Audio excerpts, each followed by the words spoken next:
Hello everyone, welcome to my channel. Let's start learning.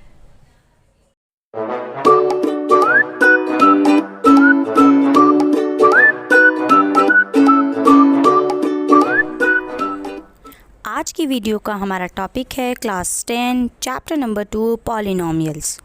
Polynomials chapter में हम सबसे पहले डिस्कस करेंगे इंट्रोडक्शन ऑफ चैप्टर नंबर 2। तो चलिए स्टार्ट करते हैं introduction part of chapter number 2। Chapter 2 polynomials. Polynomials में हम सबसे पहले समझेंगे कि व्हाट इज़ पॉलिनोमियल। पॉलिनोमियल हम यहाँ देख सकते हैं, पॉलिनोमियल 2 वर्ड्स से मिलकर बना हुआ है। The first one is poly and the second one is नोमियल। Poly का मीनिंग होता है मैनी टर्म्स, मैनी, और नोमियल का मीनिंग होता है टर्म्स, विच मीन्स बहुत सारी टर्म्स से मिलकर जो बना एक्सप्रेशन होता है, that is known as polynomial. यही इसकी डेफिनेशन है। तो एक बार हम इसकी डेफिनेशन को देख लेते हैं। An expression of the form A N x raise to the power N plus A N minus one x raise to the power N minus one plus A N minus two और X raise to the power N minus two plus dash dash dash, बहुत सारे terms है because इसके अंदर, plus A zero x raise to the power zero. This is general form of a polynomial is called a polynomial in one variable। ये one variable में polynomial कहलाएगा। where a n minus one, a n minus two, dash dash dash and a zero, ये सब क्या हैं? ये सब हैं कॉन्स्टेंट्स, ये सब कहलाते हैं कांस्टेंट। और a n कभी भी ज़ीरो नहीं होता, इसमें ये लिखा हुआ है। वैसे ज़ीरो हो सकता है बट कुछ केस में ये ज़ीरो नहीं होता। आई होप ये आपको पॉलिनोमियल समझ आ गया होगा। पॉलिनोमियल क्या है? Polynomial is an expression of many terms.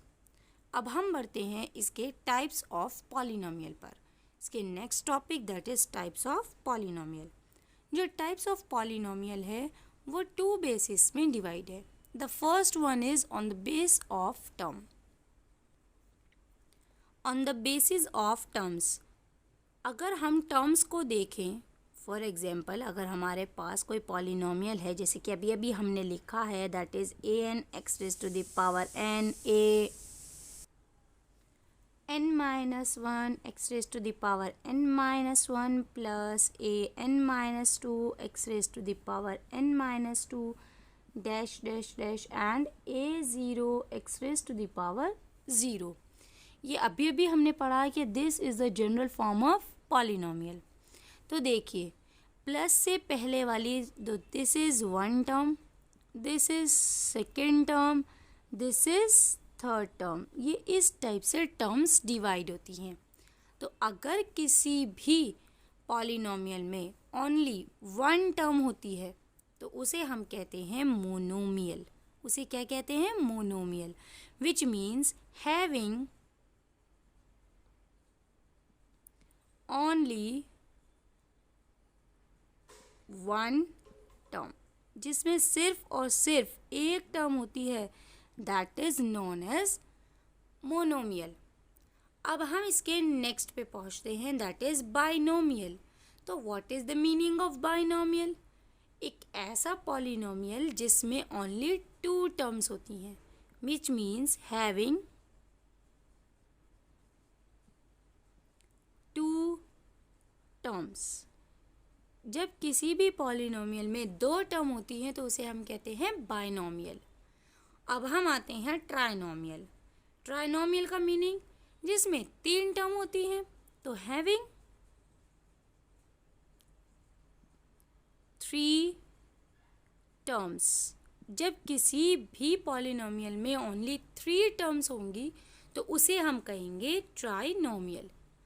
अब आते हैं नेक्स्ट पर, that is zero polynomial. Zero polynomial which means जब किसी भी पॉलिनोमियल में सिर्फ एक ही टर्म हो और वो टर्म हो दैट इज ज़ीरो। सो उस पॉलिनोमियल को हम कहेंगे ज़ीरो पॉलिनोमियल। अब हम चलते हैं नेक्स्ट पर, that is constant polynomial. So what is constant polynomial? एक ऐसा पॉलिनोमियल जिसमें सिर्फ और सिर्फ कांस्टेंट्स हों। अब ये कांस्टेंट्स क्या होते हैं? यहाँ देखिए, यहाँ पर ये जो नंबर्स लिखे हुए होते हैं दे आर कांस्टेंट्स, और ये क्या लिखे गए, ये क्या कहलाते हैं? वेरिएबल्स। तो एक ऐसा पॉलिनोमियल जिसमें सिर्फ और सिर्फ कांस्टेंट्स हों तो वो कहलाता है कांस्टेंट पॉलिनोमियल। तो हैविंग हम यहाँ पर ऐसे भी लिख सकते हैं, हैविंग नंबर्स ओनली, सिर्फ नंबर्स हो। एक ऐसा पॉलिनोमियल जिसमें सिर्फ और सिर्फ नंबर्स हों वो कहलाएगा कांस्टेंट पॉलिनोमियल। ओके, अब हम चलते हैं पावर के बेसिस पर पॉलिनोमियल कितने टाइप के होते हैं। पावर्स के बेसिस पर पॉलिनोमियल 4 टाइप्स के होते हैं। The first one is linear polynomial, second is quadratic polynomial, third cubic polynomial, fourth by quadratic polynomial. और भी होते हैं पॉलिनोमियल्स, बट अभी हम सिर्फ इतना ही पढ़ेंगे। So what is linear polynomial? एक ऐसा पॉलिनोमियल जिसकी पावर कितनी होती है?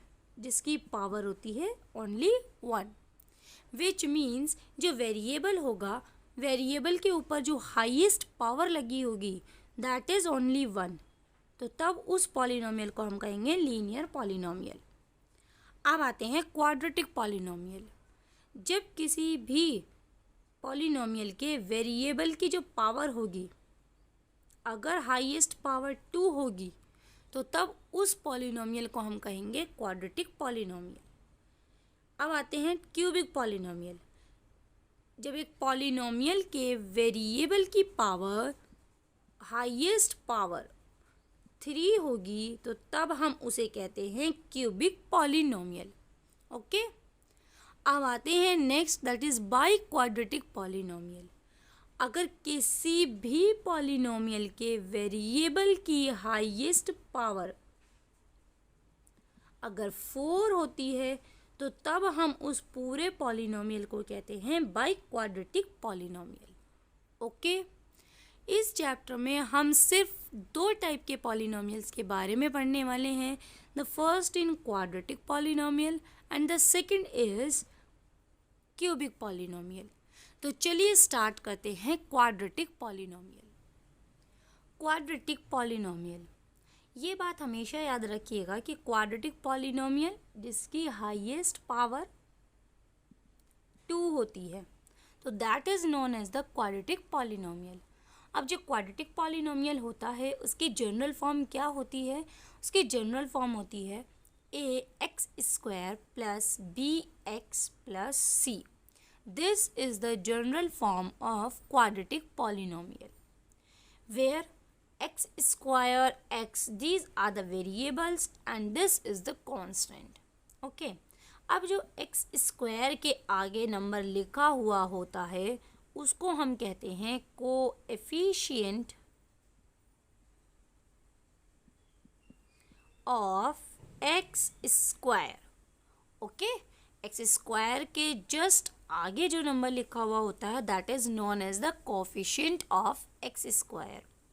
ओके, अब x के आगे जो लिखा हुआ होता है that is known as coefficient of x।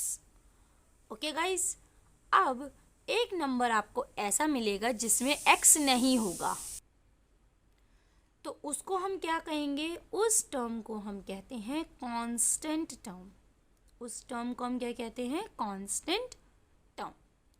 Okay, अब आप यहाँ देखिए, क्योंकि क्वाड्रेटिक पॉलिनोमियल की हाईएस्ट पावर 2 होती है तो इसका मीनिंग होगा कि क्वाड्रेटिक पॉलिनोमियल में जो नंबर ऑफ ज़ीरोज़ होंगे या हम कह सकते हैं रूट्स होंगे वो कितने होंगे? दे विल बी 2, क्योंकि क्वाड्रेटिक पॉलिनोमियल की हाईएस्ट पावर 2 होती है। दैट्स वाई क्वाड्रेटिक पॉलिनोमियल में जो नंबर ऑफ ज़ीरोज़ या नंबर ऑफ रूट्स होते हैं वो भी 2 ही होंगे, और इन 2 को हम डिनोट कर देते हैं, पहले वाले को अल्फ़ा से और दूसरे वाले को बीटा से। क्या कहते हैं इसको? Alpha. This is known as beta. Okay, now relationship between roots या फिर ज़ीरोज़ एंड कोएफिशिएंट्स। अब इस चैप्टर में आप ये भी पढ़ोगे कि ये जो कोएफिशिएंट्स हैं और ये जो ज़ीरोज़ हैं, इनके बीच में कोई ना कोई रिलेशन एग्जिस्ट करता है। तो हम पढ़ते हैं वो रिलेशंस। क्योंकि इसमें नंबर ऑफ़ ज़ीरोज़ 2 हैं तो इसमें नंबर ऑफ़ रिलेशंस भी 2 ही होंगे। अगर नंबर ऑफ़ ज़ीरोज़ 3 होंगे तो नंबर ऑफ़ रिलेशंस भी 3 होंगे। ओके, तो पहला relation sum of zeros. Zeros को हमने रिप्रेजेंट किया हुआ है अल्फ़ा एंड बीटा से। सो सम का मीनिंग होता है प्लस अल्फ़ा एंड बीटा, इन दोनों का प्लस इक्वल टू होता है। तो फर्स्ट रिलेशनशिप क्या होता है कि sum of zeros is always equal to minus coefficient of x, which means x के साथ जो भी नंबर लिखा हुआ होता है that divided by coefficient of x square, which means के x स्क्वायर के साथ जो भी नंबर लिखा हुआ होता है। तो हम इसको जनरल फॉर्म में इस टाइप से लिख सकते हैं कि alpha plus beta is equals to coefficient of x that is b divided by coefficient of x square that is a। Okay, ये आपका आ गया relation, first relationship between zeros and coefficients. Okay, अब इसका नेक्स्ट रिलेशनशिप क्या होता है? Next relation is product of zeros. Yes, product का मीनिंग होता है multiply. Zeros, the first one is alpha and the second one is beta. So alpha into beta is always equal to, क्या relation होता है zeros and coefficients में कि alpha into beta is equals to constants, क्या होता है constant divided by coefficient of x square, which means कि alpha into beta is always equals to constant term, जो भी क्वाड्रेटिक पॉलिनोमियल में कांस्टेंट टर्म होती है that is c, divided by coefficient of x square, which means x square के साथ जो number लिखा हुआ होता है that is a। So this is the second relationship between zeros and coefficient of quadratic polynomial.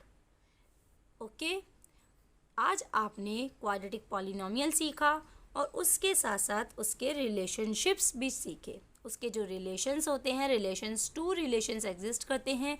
The first one is sum of zeros and the second one is product of zeros. इन्हीं को use करते हुए हमारे आगे exercise complete होगी, ये आगे exercise start होगी, उसे फिर हम कंप्लीट करेंगे।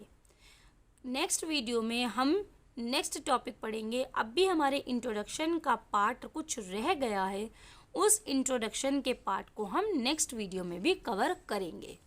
ओके गाइस, अगर आपको मेरी वीडियो पसंद आई है तो मेरी वीडियो को लाइक करें, शेयर करें, और अगर अभी तक आपने मेरे चैनल को सब्सक्राइब नहीं किया है तो मेरे चैनल को सब्सक्राइब करें। Let's start learning.